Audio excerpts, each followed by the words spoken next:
Greetings, friends. Prepare for another thrilling journey as we delve into Reddit's most bizarre tales. We're plunging deep into the quirkiest corners of the web. Grab your popcorn and join us on this adventure. Remember to hit subscribe and like. Let's begin. I met my wife on Twitter back in 2012 to 2013. We lived about 200 miles apart and were around 17 to 18 years old at the time. After a year of long-distance dating, we met in person for the first time and immediately connected.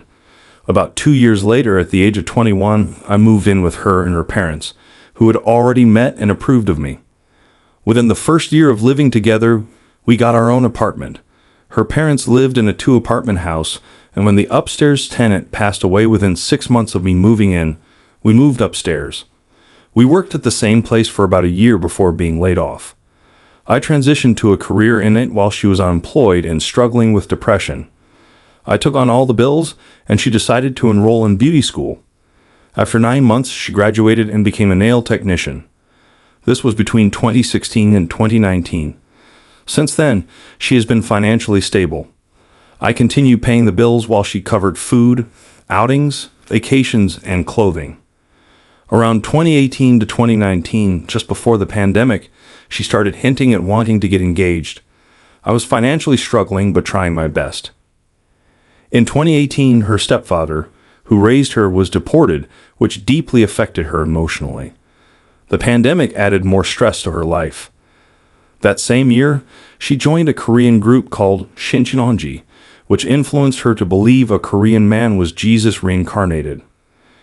In June 2022, I proposed to her in her home country after meeting her family. In October 2022, she confessed that she was losing feelings for me because I wouldn't stop using weed despite her expressing her discomfort.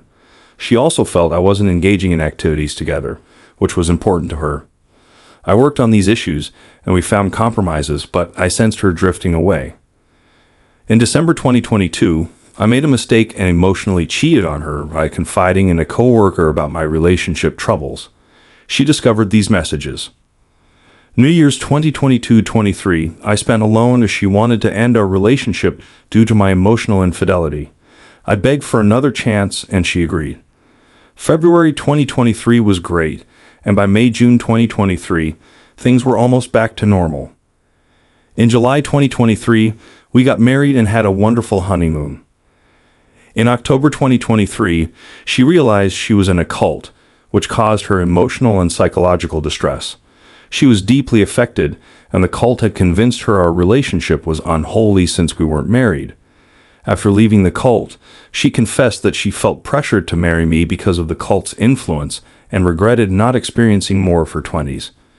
In April 2024, she visited family in another state and lied about her whereabouts one night.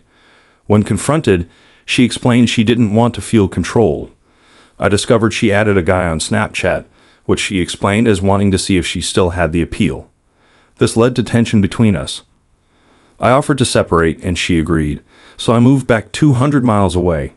We stayed in communication and visited each other as if nothing had changed. However, when I visited, she had an anxiety attack at a club, which was unusual since she enjoyed going out with friends. In early July, she asked me to move back, claiming she missed me. She was affectionate when I returned, but soon left for a concert with a friend. I gave her space but discovered she added another guy on Snapchat.